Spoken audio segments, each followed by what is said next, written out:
अस्सलाम वालेकुम, मेरा नाम है जहांसेब हाशमी और ये है लेक्सस LX 570 2016 मॉडल और ये गाड़ी साइकिल मोटर स्पोर्ट्स रावलपिंडी के पास लिस्टेड है। ये शोरूम GT रोड पर लोकेटेड है और इनके पास जापानीज, जर्मन और इवन पाकिस्तानी गाड़ियों की भी एक काफ़ी वाइड वैरायटी है। प्लस ये बाइक्स में भी डील करते हैं, सुपर बाइक्स, क्रूजर बाइक्स। अगर आपने इनके बारे में कोई इन्फॉर्मेशन लेनी है तो आप इस दिए गए नंबर पर कॉल कर सकते हैं। प्लस आपको गाड़ियों की एक्सेसरीज से रिलेटेड कोई चीज़ चाहिए तो भी आप साइकिल मोटर स्पोर्ट्स को विजिट कर सकते हैं। इनके पास एक्सेसरीज में भी और स्पेयर पार्ट्स वगैरह के अंदर भी काफ़ी अच्छी खासी वैरायटी है। खैर, ये स्पेसिफिक कार 16 मॉडल है, 19 इंपोर्ट है और इसकी डिमांड 6 करोड़ रुपए है। ये लेक्सस 570 की थर्ड जनरेशन है जो कि वर्ल्ड वाइड 2008 में लॉन्च की गई थी और इस गाड़ी को 2 बार फेसलिफ्ट किया गया। पहला फेसलिफ्ट इस गाड़ी का 2010 से 12 के बीच में आया था और सेकंड फेसलिफ्ट इस गाड़ी का 2015 से ऑनवर्ड्स आया है, जो कि ये कार है। 2015 से ऑनवर्ड्स इस गाड़ी के जो एक्सटीरियर के पार्ट्स कंटिन्यू किए गए थे प्री फेसलिफ्ट कार वाले, वो सिर्फ डोर्स और छत है। बाकी इस गाड़ी को फुली एक्सटीरियर और इंटीरियर के लिहाज से रीडिज़ाइन कर दिया गया था और इस गाड़ी को उसके बाद से काफ़ी हद तक बूस्ट मिला है। लेक्सस बेसिकली टोयोटा का एक लग्जरी ब्रांड है। LX 570 लेक्सस की सबसे ज़्यादा लग्जरियस SUV है और इस गाड़ी में वो सारे फीचर्स आते हैं जो कि लैंड क्रूजर V8 में आ सकते हैं। V8 में बेसिकली बहुत सारे वेरिएंट्स आते हैं, कुछ में फीचर ज़्यादा होते हैं, कुछ में कम होते हैं। LX 570 एक ही वेरिएंट के साथ आती है और इसमें हर वो चीज़ आती है जो कि लैंड क्रूजर में आ सकती है, लेकिन ड्राइव के लिहाज से और फील के लिहाज से ये गाड़ी कंपैरेटिवली V8 से बहुत ऊपर है। इंजन इसमें V8 वाला ही आता है 5.7 लीटर और ये गाड़ी उतनी ही ड्यूरेबल है, बट स्टिल इसकी लग्जरी बहुत नेक्स्ट लेवल पे है। पाकिस्तान में इस गाड़ी की प्राइस तकरीबन 5.5 से 6 के बीच में रेंज करती है। स्पेसिफिक गाड़ी की प्राइस 6 करोड़ रुपए है और अगर आपने इस गाड़ी के बारे में कोई इन्फॉर्मेशन लेनी है तो आप साइकिल मोटर स्पोर्ट्स को विजिट कर सकते हैं या SCA के नंबर पर कॉल कर सकते हैं। खैर, overall it's a great SUV and today I am going to review it. अगर आपको मेरे रिव्यूज़ पसंद आते हैं तो आप मेरे चैनल सब्सक्राइब कर लीजिए और अगर आपको ये वीडियो पसंद आती है तो इसको लाइक ज़रूर कीजिएगा। ये रहा review, let's get started. Let's start with the exterior of this car. ये लेक्सस LX 570 2016 मॉडल का फ्रंट लुक है जो कि इस गाड़ी का सेकंड फेसलिफ्ट है और ये फेसलिफ्ट 2015 से ऑनवर्ड्स आया था और 2021 तक। 2021 के बाद इस गाड़ी की फोर्थ जनरेशन आ गई है जिसका रिव्यू जैसे ही पाकिस्तान में आएगी मैं करूँगा। खैर, ये इस गाड़ी का सेकंड फेसलिफ्ट है जिसमें इस गाड़ी की headlights, tail lights, bumper, bonnet, fenders, RIMS ये सब कुछ चेंज कर दिया गया था और इवन इस गाड़ी में इंटीरियर भी नया आता है as compare to pre facelift car. Pre facelift गाड़ी काफ़ी हद तक V8 जैसी लगती थी, लैंड क्रूजर V8 जैसी, बैक से भी और फ्रंट से भी। और अगर आपके पास वो वाली LX 570 है और आपने उसको इस लुक में कन्वर्ट करवाना है तो भी आप साइकिल मोटर्स को विजिट कर सकते हैं। इनके पास इस गाड़ी के ये वाले सारे पार्ट्स, बेशक हेडलाइट हो, बम्पर हो, बोनट हो, फेंडर्स हो, रिम्स, ये सब कुछ अवेलेबल है और इसकी जो कॉस्ट आती है वो तकरीबन 6-7 लाख रुपये है। तो 6-7 लाख में आप पिछली शेप को इस जैसा बना सकते हैं। खैर, अगर बात कीजिए इस गाड़ी की हेडलाइट्स की तो हेडलाइट इस गाड़ी में LED वाली आती हैं। इसमें 3 पोजिशन लैंप दिए गए हैं, नीचे इसकी मैसिव DRL दी गई है, उससे नीचे इसकी फॉग लैंप दिए गए हैं और फॉग लैंप का जो ग्लो करने वाला एरिया है वो ये बहुत छोटा सा है। बाकी इसमें बूमरैंग शेप की काफ़ी बड़ी फॉग लैंप दी गई है, आई डोंट नो इसका क्या पर्पस है। बाकी अगर बात कीजिए इस गाड़ी के फ्रंट लुक की तो ये मोस्टली लेक्सस की कार्स जैसा है। ये लेक्सस फैमिली से बिलोंग करती है तो इसके फ्रंट में भी ये काफ़ी मैसिव X शेप की ग्रिल दी गई है। मोनोग्राम के अंदर इसके रडार आता है, नीचे इसका ये कैमरा आता है। इस गाड़ी में 4 कैमरास आते हैं जो कि आपको इस गाड़ी का 360 डिग्री व्यू प्रोवाइड करते हैं, जिसके बारे में मैं आगे बात करूंगा अभी। इसके बम्पर में नीचे क्रोम की गार्निशेस दी गई हैं एक्सटेंशंस के अंदर और इसमें पार्किंग सेंसर्स भी आते हैं। खैर, इस गाड़ी का bonnet as compare to pre facelift car थोड़ा डिफरेंट है और अगर बात कीजिए इस गाड़ी की साइड प्रोफाइल की तो ये भी कंपैरेटिवली प्री फेसलिफ्ट कार से काफ़ी डिफरेंट है और इसकी ओवरऑल जो लुक है ये काफ़ी मैसिव है। साइज़ के लिहाज से गाड़ी तकरीबन लैंड क्रूजर V8 जितनी ही है, J200, लेकिन इसके जो रिम हैं ये उससे बड़े आते हैं। ये रिम फेसलिफ्ट में आए थे। बाकी इस गाड़ी के साइड मिरर वगैरह काफ़ी फीचर अच्छे हैं इस तरह से कि ये रिरोटेबल भी हैं, एडजस्टेबल भी हैं, इनमें ऑटो का फीचर भी आता है, प्लस इनमें ब्लाइंड स्पॉट मॉनिटर भी आता है और इनके नीचे कैमरास भी आते हैं जो कि आपको इस गाड़ी का 360 डिग्री व्यू देते हैं। बाकी इस गाड़ी के फेसलिफ्ट में इसके फेंडर्स को चेंज कर दिया गया था। LX 570 में जो प्री फेसलिफ्ट कार से एक चीज़ कैरी फॉरवर्ड की गई है वो है इस गाड़ी के डोर पैनल्स। इस गाड़ी के डोर्स और V8 के डोर्स काफ़ी हद तक मिलते जुलते हैं। ये डोर्स और इसकी रूफ सिर्फ प्री फेसलिफ्ट कार से लिए गए हैं, बाकी इसके फेंडर्स, बोनट, रेयर फेंडर्स वगैरह ये सारा कुछ इसके सेकंड फेसलिफ्ट में चेंज कर दिया गया है। डोर हैंडल्स गाड़ी में क्रोम की फिनिश के साथ आते हैं। इसके चारों ही डोर्स के अंदर सॉफ्ट अनलॉक वाला फीचर आता है, यानी कि आपके पास की हो तो आप इस गाड़ी को यहाँ से लॉक कर सकते हैं और अनलॉक भी कर सकते हैं। इसके बाद अगर बात कीजिए इस गाड़ी के रेयर लुक की तो फ्रंट की तरह ही इस गाड़ी का रेयर लुक भी काफ़ी एग्रेसिव है और ये पॉइंटी सा है। इस गाड़ी की टेल लाइट्स में LED पॉइंट्स दिए गए हैं। इंडिकेटर भी इस गाड़ी में LED वाला आता है और रिवर्स के लिए इसमें यहाँ पर लाइट्स दी गई हैं नंबर प्लेट के पास। और उसके अलावा इस गाड़ी में रेयर विंडोज़ ये प्राइवेसी वाली आती हैं, रेयर विंडो वाइपर आता है, इसमें स्पॉयलर आता है। इसके बैक पर डुअल एग्जॉस्ट आते हैं लेक्सस 570 के अंदर। और उसके अलावा इस गाड़ी का टेल गेट जो है ये भी LC V8 की तरह ही स्प्लिट है, यानी कि ये 2 पीसेस में है। इस गाड़ी के टेल गेट को ओपन करने के लिए की पे एक फॉब दिया गया है बटन और ट्रंक इस गाड़ी में ऑटोमेटिक आती है। लैंड क्रूजर V8 में ज़रूरी है कि ट्रंक ऑटोमेटिक ही आए, इवन ZX के अंदर भी टेलगेट और कूल बॉक्स ऑप्शनल होता है। लेक्सस 570 के अंदर ये स्टैंडर्ड ही आता है। हर लेक्सस के अंदर टेलगेट इस तरह का ऑटोमेटिक होगा स्प्लिट में, लेकिन ये सिर्फ हाफ ऑटोमेटिक ओपन होता है। इसका जो बाकी सेकंड हाफ है उसको आप मैनुअली इस तरह से ओपन करेंगे, लाइक दिस। इसके अंदर आप यहाँ पे इस तरह से बैठ भी सकते हैं, और उसके अलावा इसमें थर्ड रो सीट्स भी दी गई हैं कि थर्ड रो सीट्स को अगर आप ओपन कर लें तो यहाँ पे मुश्किल से एक आधा बैग आएगा। बाकी ये सीट्स इलेक्ट्रॉनिकली फोल्डेबल हैं, इनको फोल्ड करके आप इस गाड़ी की ट्रंक कैपेसिटी को और भी ज़्यादा खुला बना सकते हैं। अगर मैं इनको फोल्ड करूँ तो यहाँ पे अच्छा खासा रूम बन जाता है, और इनको फोल्ड करने के लिए भी यहाँ पे बटन दिए गए हैं। ये सीट्स इलेक्ट्रॉनिकली ड्रॉप होती हैं लाइक दिस, और आप इनको फोल्ड भी इसी तरह से करेंगे। तो ये मेरे ख्याल से एक मज़े की चीज़ है। इसी तरह अगर मैं दूसरी सीट को फोल्ड करना है तो उसका बटन भी यहाँ पे दिया गया है, इसको भी आप इसी तरह से प्रेस करेंगे। और अब यहाँ पे ट्रंक कैपेसिटी अच्छी खासी खुली हो गई है। इसकी सेकंड और सीट्स भी फोल्डेबल हैं, इनको फोल्ड करके आप इस गाड़ी की ट्रंक कैपेसिटी को और भी ज़्यादा खुला बना सकते हैं। अगर आपने इनको ओपन करना है दोबारा से तो ये इस तरह से ओपन होती हैं लाइक दिस। और अगर आपने इसकी बैक उठानी है तो बैक उठाने के लिए यहाँ पे एक हैंडल दिया गया है, इसको आप इस तरह से उठाएंगे और फिर छोड़ देंगे तो ये दोबारा से ओपन हो जाएगी। ट्रंक ओपन करने के लिए आप पहले इसको यूँ बंद करेंगे, और फिर इसमें ये एक बटन दिया गया है टेलगेट का। इसके बाद अगर बात की जाए इस गाड़ी के इंटीरियर की, तो ये LX 570 का इंटीरियर है जो कि सेकंड फेसलिफ्ट में चेंज कर दिया गया था। प्री फेसलिफ्ट कार में ये काफ़ी सिंपल सा था, और वो गाड़ी बेसिकली लैंड क्रूजर V8 से बहुत ज़्यादा मिलती थी। अब ये कार एक ऑल टुगेदर नए इंटीरियर के साथ आती है, और अगर लुक्स के लिहाज से देखा जाए तो ये मॉडर्न टाइम के लिहाज से काफ़ी अपडेटेड लगती है। हालांकि ये जनरेशन इसकी 2008 में लॉन्च की गई थी। इसको फेसलिफ्ट के साथ साथ अपडेट करता रहा है लेक्सस, और ये गाड़ी अभी भी काफ़ी बेहतर लगती है एज़ कम्पेयर टू बहुत सारी अदर SUVs, जैसे कि निसान पेट्रोल देख लें आप। ये गाड़ी लुक्स के लिहाज से उससे बहुत बेहतर है।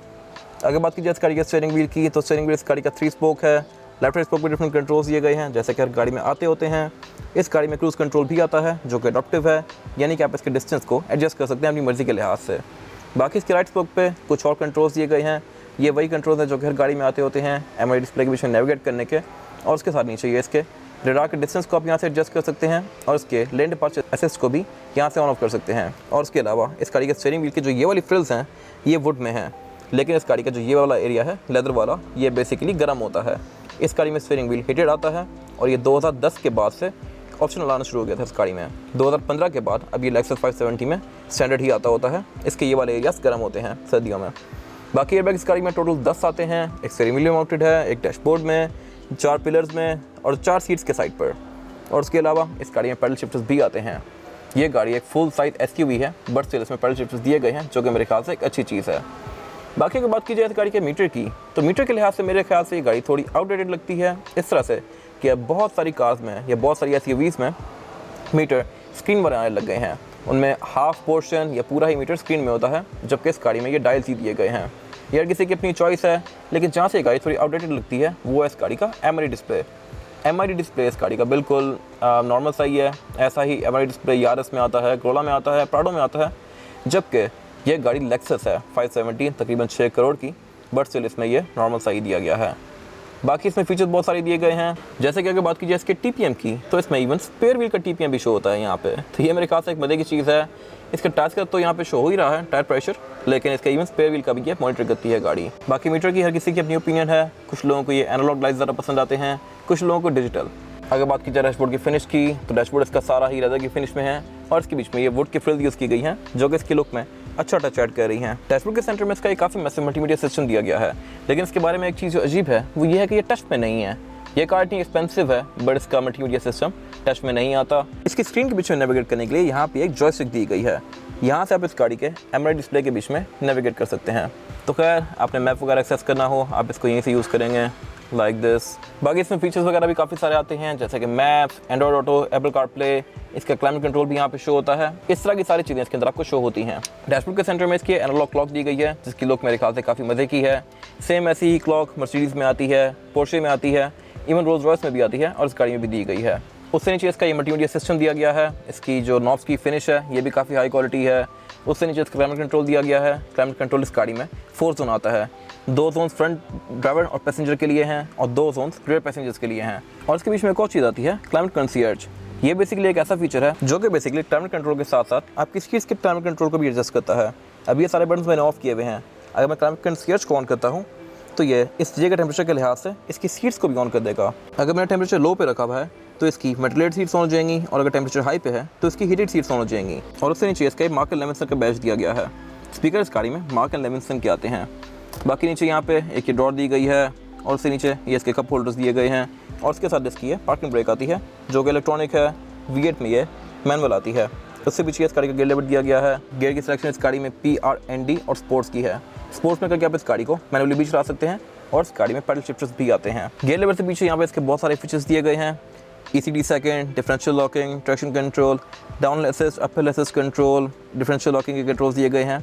इस गाड़ी में सीट्स ड्राइवर और पैसेंजर दोनों की हीटर और वेंटिलेटर आती हैं, और इवन इस गाड़ी में ड्राइवर पैसेंजर्स की भी सीट्स हीटर और वेंटिलेटर आती हैं। आप जैसे ही इसको ऑन करें सबसे पहले ही ऑटो पे जाएगी, फिर ये उसके बाद हाई, मीडियम और लो पे आती है। बाकी उससे पीछे इसका क्राउड कंट्रोल दिया हुआ है। क्राउड कंट्रोल भी बेसिकली एक बहुत अच्छा फीचर है। आप समझ लें कि ये ऑफ रोडिंग का क्रूज कंट्रोल है। इसको आप L4 में यूज़ कर सकते हैं, यानी लो रेंज और 4x4 में। ये बेसिकली आपकी गाड़ी को अगर आपने टर्न करना है तो काफ़ी छोटे एरिया से टर्न करवा देगा, थोड़ा सा व्हील स्पिन करके। खैर इस तरह की चीज़ें इसमें बहुत सारी आती हैं। इसके भी 4 लेवल दिए गए हैं। ड्राइविंग मोड इस गाड़ी में टोटल 5 आते हैं: कंफर्ट, इको, स्पोर्ट्स, नॉर्मल और स्पोर्ट्स प्लस। और उसके साथ ये इस गाड़ी की हाइट एडजस्टमेंट के कंट्रोल्स दिए गए हैं। इस गाड़ी में एयरमेटिक सस्पेंशन आता है, जिसको आप यहाँ से गाड़ी को अप या डाउन कर सकते हैं, और इसके डाउन होने की स्पीड भी बहुत तेज़ है। ये गाड़ी जिस स्पीड से डाउन होती है, इस स्पीड से मोस्टली सुपर कार्स डाउन होती हैं, जो कि मेरे ख्याल से एक बड़ी मज़े की चीज़ है इस गाड़ी की। और ये इस गाड़ी के 4x4 के कंट्रोल्स दिए गए हैं। Lexus LX 570 5.7 litre V8 engine के साथ आती है, और ये गाड़ी ऑल टाइम 4x4 है। ये आप इसको H4 और L4 के बीच में स्विच कर सकते हैं, लाइक दिस। ये गाड़ी बेसिकली ऑल टाइम 4x4 वाली है। उससे पीछे यहाँ पे इस गाड़ी का सेंटर कंसोल दिया गया है। सेंटर कंसोल इस गाड़ी का काफ़ी मैसिव है, और इसके अंदर ये कूल बॉक्स आता है। यहाँ पर आप आराम से 5-7 बॉटल्स रख सकते हैं, और इसको आप यहाँ से ऑन ऑफ कर सकते हैं। अगर आप इसको ऑन करेंगे तो इस गाड़ी के एयर वेंट्स भी ऑन हो जाते हैं, और बेसिकली ये गाड़ी एयर वेंट्स की हवा को लेकर यहाँ पे थ्रो करती है। तो खैर इस तरह से आपकी ड्रिंक्स को भी ठंडा रखती है। अगर बात की जाए इस गाड़ी की सीट्स की, तो सीट्स इस गाड़ी की लेदर की फिनिश में है, जो कि काफ़ी प्रीमियम है। ये सीट्स परफोरेटेड हैं। इसका जो नेट टाइप का पैटर्न दिया गया है, यहाँ से बेसिकली इस गाड़ी की हीटेड और वेंटिलेटेड सीट्स की हवा थ्रो करती है ये गाड़ी, जो कि मेरे ख्याल से काफ़ी मज़े की चीज़ है। और उसके अलावा इसके डोर पैनल्स भी काफ़ी लग्जरियस हैं एज़ कम्पेयर टू V8। इसके अंदर बहुत सारी डिफरेंट लेयर्स यूज़ की गई हैं। ये सारे ही डोर पैनल मोस्टली लेदर की फिनिश में हैं। इसके बीच में वुड की ट्रिम्स भी यूज़ की गई हैं, और इसके लॉक्स भी काफ़ी प्रीमियम हैं। इस तरह के लॉक्स 7 सीरीज़ या S क्लास में आते होते हैं। बाकी इसका जो मोस्टली रूम है ये वाइट और ब्लैक के कॉम्बिनेशन में है। ये इस गाड़ी का वाइट वाला इंटीरियर है, और ये कंपैरेटिवली ब्लैक वाले से थोड़ा सा ब्राइट लगता है, और मेरे ख्याल से ये बेहतर है थोड़ा सा। इस गाड़ी की ड्राइवर की सीट है, इसमें 3 मेमोरी सेटिंग्स आती हैं। यहाँ पे 3 लोग अपनी मर्जी के लिहाज से इसको एडजस्ट कर सकते हैं, और उसके अलावा इनके साथ साथ स्टीयरिंग भी इस गाड़ी का मूव होता है, क्योंकि इस गाड़ी का स्टीयरिंग व्हील भी इलेक्ट्रॉनिकली एडजस्टेबल आता है। और हेडलाइट्स इस गाड़ी की ऑटो के फीचर के साथ आती हैं, यानी कि ये रात और दिन को सेंस करके हेडलाइट्स को ऑटोमेटिकली ऑन या ऑफ करेंगी। और इसी तरह वाइपर भी इस गाड़ी में रेन सेंसिंग आते हैं, और ये स्पीड को भी बारिश के लिहाज से एडजस्ट करते हैं। उससे पीछे इस गाड़ी के पार्किंग सेंसर्स को ऑन ऑफ करने का कंट्रोल दिया गया है, और एक व्यू का बटन दिया गया है। व्यू बेसिकली आपको इस गाड़ी का 360 डिग्री व्यू देता है। इस गाड़ी में 4 कैमरास आते हैं, एक फ्रंट पे, एक बैक पर और 2 साइड्स पे, और आप इन कैमरास के बीच में यहाँ पे नेविगेट कर सकते हैं। वैनिटी मिरर इस गाड़ी में ड्राइवर और पैसेंजर दोनों के लिए आते हैं विद अ लाइट, जो कि ऑटोमेटिक है। और इसके जो सनशेड हैं ये भी इस गाड़ी में 2 आते हैं। अगर आप मेन सनशेड को राइट पे कर दें तो इसके ऊपर एक और सनशेड दिया गया है, जिसको आप यहाँ से नीचे कर सकते हैं।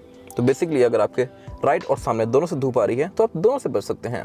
तो ये मेरे ख्याल से एक अच्छी चीज़ है इस गाड़ी की। और उसके अलावा सेंटर में ऊपर यहाँ पे केबल लाइट्स दी गई हैं, जो कि टच से ऑन होती हैं। नाइस अटेंशन टू डिटेल, ये चीज़ें इवन V8 में भी नहीं आती। सेंटर में इसके एक मेन लाइट दी गई है, जो कि डोर्स के साथ ऑन होती है। ये भी बेसिकली टच है। और उसके सेंटर में ये सनग्लास होल्डर दिए गए हैं, और इस गाड़ी की सनरूफ के कंट्रोल्स दिए गए हैं। इस गाड़ी में पैनोरामिक रूफ नहीं आती, बल्कि सनरूफ आती है, जिसको आप यहाँ से ओपन क्लोज कर सकते हैं। और सेंटर में एक और ये बटन दिया गया है, जो कि बेसिकली एरा ग्लोनस है। ये जापान का कोई इमरजेंसी रिस्पॉन्स सिस्टम है, जो कि पाकिस्तान में ऑब्वियसली वर्क नहीं करता। ड्राइवर की सीट इस गाड़ी में 4-वे एडजस्टेबल है इलेक्ट्रॉनिकली। आप इसकी सीट को आगे पीछे कर सकते हैं, ऊपर नीचे कर सकते हैं, इसकी बैक को आगे पीछे कर सकते हैं, और इवन इसमें लंबा सपोर्ट भी आता है, जिसको आप यहाँ से इन्फ्लेट और डिफ्लेट कर सकते हैं। प्लस इस गाड़ी में लेग सपोर्ट भी आता है। यहाँ पे इसका बेसिकली लेग या थाई सपोर्ट दिया गया है, जिसको आप अगेन यहाँ से एक्सटेंड या कॉन्ट्रैक्ट कर सकते हैं, लाइक दिस। इससे इसकी ये वाली जगह ऊपर नीचे होती है। अगर आपकी टांगें लंबी हैं तो आप इसको थोड़ा सा आगे कर सकते हैं। इसके बाद अगर बात की जाए इस गाड़ी में रेयर पैसेंजर्स के लिए सीटिंग कैपेसिटी की, तो रेयर पैसेंजर की सीटिंग कैपेसिटी का यहाँ पे कोई इशू नहीं है। मेरे पास यहाँ पे लेग रूम काफ़ी स्पेशियस है, पैसेंजर की सीट को बहुत ज़्यादा पीछे करने के बाद भी। और उसके अलावा हेडरूम का भी इस गाड़ी के अंदर कोई इशू नहीं है, क्योंकि ये गाड़ी ऑब्वियसली SUV है, तो इसमें हेडरूम भी काफ़ी स्पेशियस आता है। बाकी बैग पे यहाँ पे 3 लोग बहुत आसानी से बैठ सकते हैं, 4 लोग भी आ सकते हैं आना चाहें तो। और उसके अलावा इस गाड़ी में फ्लोर बेड भी फ्लैट दिया गया है, यहाँ पे कोई हम वगैरह नहीं आता। बाकी सेंटर में इसके सेंटर कंसोल दिया गया है, जो कि कोई आम कंसोल नहीं है। इसके अंदर इसके क्लाइमेट कंट्रोल के कंट्रोल्स दिए गए हैं। इस गाड़ी में रेयर पैसेंजर्स के लिए भी 2 जोन्स आती हैं क्लाइमेट कंट्रोल की, जिनको आप यहाँ से एडजस्ट कर सकते हैं। यहाँ पे बटन्स वगैरह दिए गए हैं। और इवन इस गाड़ी की रेयर सीट्स भी हीटेड और वेंटिलेटेड दोनों हैं, जो कि मेरे ख्याल से अगेन एक बहुत अच्छी चीज़ है। बाकी इसमें पीछे यहाँ पे ये कंसोल दिया गया है, जिसके अंदर रिमोट आता है इन स्क्रीन्स का। फ्रंट स्क्रीन की तरह इस गाड़ी में रेयर स्क्रीन्स भी टच में नहीं आती, जो कि मेरे ख्याल से होती तो अच्छी बात थी। इनको यूज़ करने के लिए आपको यहाँ पर दिए गए रिमोट से इनको यूज़ करना पड़ेगा। उसके ऊपर एक बटन दिया गया होता है लेफ्ट और राइट का, तो आप लेफ्ट राइट एडजस्ट करके इनको यूज़ कर सकते हैं। खैर बाकी ये क्लाइमेट कंट्रोल काफ़ी फीचर रिच है, ये डुअल जोन है। और उसके अलावा इस गाड़ी में अगर बात की जाए क्लाइमेट कंट्रोल के एयर वेंट्स की, तो एयर वेंट्स भी इसके में बहुत सारे आते हैं। 2 एयर वेंट इस गाड़ी में, एक यहाँ पे दिया गया है, एक यहाँ पे दिया गया है। उसके बाद 2 एयर वेंट्स इसके सेंटर में दिए गए हैं। 2 एयर वेंट इस गाड़ी के रेयर पैसेंजर्स के पाँव पे आते हैं, जो कि अगेन मेरे ख्याल से एक बड़ी मज़े की चीज़ है। और उसके अलावा सीट्स भी ऑब्वियसली हीटेड और वेंटिलेटेड हैं, तो यहाँ पे रेयर पैसेंजर का कंफर्ट भी उतना ही होगा जितना फ्रंट पैसेंजर्स का है। बाकी इस गाड़ी में ये सनशेड्स आते हैं, जिनको आप निकाल के इस तरह से यहाँ पे लगा सकते हैं। और उसके अलावा ये सीट्स भी आप आगे पीछे कर सकते हैं, यहाँ पे नीचे दिए गए बटन से। इसकी बैक को भी आप इस तरह से आगे कर सकते हैं, ताकि थर्ड रो सीट्स का जो लेग रूम है वो थोड़ा खुला हो जाए। और इसकी थर्ड रो सीट्स मेंटेन होने के लिए यहाँ पे काफ़ी अच्छी खासी स्पेस है, आप इजीली यहाँ पे घुस के बैठ सकते हैं लाइक दिस। और अगर मैं इसकी सेकंड रो सीट्स को भी ऊपर कर लूँ, तो यहाँ पे मेरे पास लेग रूम भी ठीक है, स्पेशियस है। मैं यहाँ पे शॉर्ट जर्नीज़ के लिए बैठ सकता हूँ, लेकिन लॉन्ग जर्नीज़ के लिए यहाँ पे लेग रूम वगैरह कोई बहुत ज़्यादा ऑप्टिमम नहीं है। और थर्ड रो पैसेंजर्स के लिए भी यहाँ पे अमेनिटीज़ पूरी दी गई हैं, जैसे कि इसमें यहाँ पे इवन एयर वेंट्स आते हैं, 2 कप होल्डर्स आते हैं, एक ड्रॉर आती है। उसके अलावा एयर बैग्स आते हैं, curtain air bags, hand rest आते हैं, विंडो आती है, इवन हेड रेस्ट भी आते हैं यहाँ पे थर्ड रो पैसेंजर्स के लिए। और सीट बेल्ट्स भी दी गई हैं। उसके अलावा यहाँ पे नीचे मैट भी आता है लेक्सस की तरफ से। और यहाँ पे कोई लेग रूम इतना ज़्यादा स्पेशियस नहीं है। यहाँ पे शॉर्ट जर्नीज़ के लिए 2 एडल्ट्स बैठ सकते हैं, लेकिन लॉन्गर जर्नीज़ में यहाँ पे उनको थोड़ा सा इशू होगा। इसमें बाकी मोस्टली एसयूवीज़ की तरह यहाँ पे कोई लैच नहीं दिया गया बाहर निकलने के लिए, तो थर्ड रो पैसेंजर्स को यही वाली जगह पकड़ के ओपन करना पड़ता है इसको, जो कि मेरे ख्याल से काफ़ी मुश्किल है। अगर यहाँ पे ऊपर की लैच होता तो बेहतर था। इसके बारे में बात की जाए इस गाड़ी के इंजन की, तो LX 570 के अंदर एक इंजन साइज ऑफर होता है 5.7 लीटर V8। ये गाड़ी पाकिस्तान में इतनी महंगी इसलिए होती है कि इसमें सिर्फ V8 इंजन आता है 5.7 लीटर, जबकि लैंड क्रूजर V8 जो है उसमें इंजन 4.6 भी आता है डीजल और 4.7 भी आता है पेट्रोल, जिसकी वजह से उनकी duties as compare to this car थोड़ी कम होती हैं। ये इंजन 5.7 है और ये 380 हॉर्स पावर प्रोड्यूस करता है, जो कि एक अच्छी खासी परफॉर्मेंस फिगर्स हैं इस बॉडी साइज़ के लिहाज से। ये गाड़ी आपको कहीं बेटर पावर फील नहीं होगी। और टोयोटा वैसे भी टग ऑफ वॉर के लिहाज से या पावर के लिहाज से रेंज रोवर वगैरह से ऊपर ही है। ये गाड़ी है भी काफ़ी ड्यूरेबल। ये गाड़ी आपको 4-5 लाख किलोमीटर तक कोई इश्यूज़ नहीं करती। अगर आप इसको मेंटेन रखें तो ये गाड़ी कोई इश्यूज़ नहीं निकालती। बाकी इंजन पेट्रोल है तो इसकी एवरेज तकरीबन 3 से 4 आती है शहर में। अगर आप इसको प्यार से चलाएं तो ये गाड़ी 4-5 तक भी चली जाती है। लॉन्ग पे ये गाड़ी 7-8 भी जा सकती है, depending upon your driving pattern, अगर आप इसको क्रूज़ लगा के चलाएँ तो।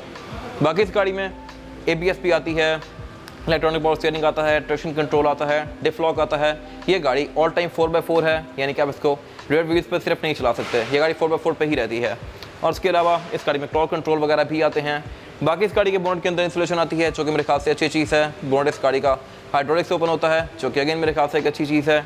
और उसके अलावा इस गाड़ी में एयरमेटिक सस्पेंशन भी आता है, जो कि है तो बड़ा मज़े का फीचर, लेकिन लॉन्ग टर्म में इसके थोड़ी सी कॉस्ट वगैरह काफ़ी महंगी पड़ती है मेंटेन करने की इसको। और इसके पार्ट्स भी काफ़ी इजीली अवेलेबल होते हैं पाकिस्तान में, क्योंकि ये गाड़ी काफ़ी अर्से से आ रही है। इसके बाद अगर बात कीजिए इस गाड़ी के टायर साइज़ की, तो LX 570 में जो रिम आता है ये 21 इंचज़ का है। इस गाड़ी में टायर साइज़ 275, 50 और 21 है, जबकि V8 में रिम में से कंपैरेटिवली थोड़ा छोटा आता है। और उसकी लुक्स भी बस नॉर्मल सी हैं। इन दोनों ही गाड़ियों में रिम ग्रे और एल्यूमिनियम के कॉम्बिनेशन के साथ आते हैं। और इसके बीच में लेक्सस की बैजिंग दी गई है। इसका सेंटर कैप काफ़ी बड़ा सा है, जो कि थोड़ा रिम की डिज़ाइन लैंग्वेज से आउट जा रहा है, बट स्टिल इट्स ओके। इसका टायर साइज़ काफ़ी मैसिव है। ये था आज का रिव्यू लेक्सस LX 570 2016 मॉडल का। अगर आपको ये रिव्यू पसंद आया है तो इस वीडियो को लाइक कीजिए, मेरे चैनल को सब्सक्राइब कीजिए। और अगर आपके पास इस गाड़ी से रिलेटेड कोई भी राय है तो उसको कमेंट सेक्शन में ज़रूर शेयर कीजिएगा, ताकि वो लोग जो ये गाड़ी लेने वाले हैं वो आपकी राय से फ़ायदा उठा सकें। अपना ख्याल रखिएगा। Thank you.